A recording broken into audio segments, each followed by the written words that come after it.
আজকে আমি কিন্তু সব ঘরে পাপড়ি চাটটার মানে সব আইটেমগুলো করেছি।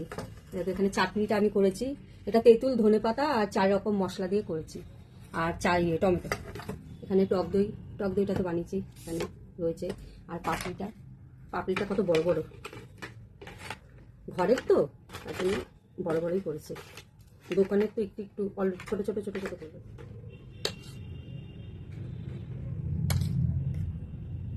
আলুটা কিন্তু মেখে নিয়েছি একদম পুরো, আলাদা আর কিছু দিইনি। এই আলুটাতেও মশলা দিয়েছি, ভাজা মশলা। আর এই চাটনিটা তো 4 রকম ভাজা মশলা আছে, আমি শুকনো খোলায় ভেজে তারপর রেড করে দিয়েছি ব্লেন্ডারে। আর চাটনিটা দিই, চাটনিটা কিন্তু হেভি হয়েছে খেতে।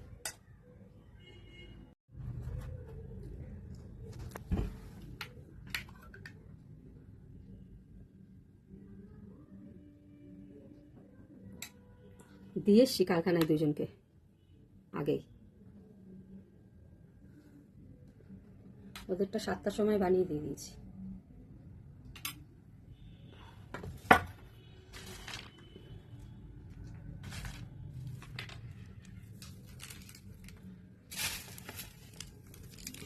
হয়ে গেল পাপড়ি চাট।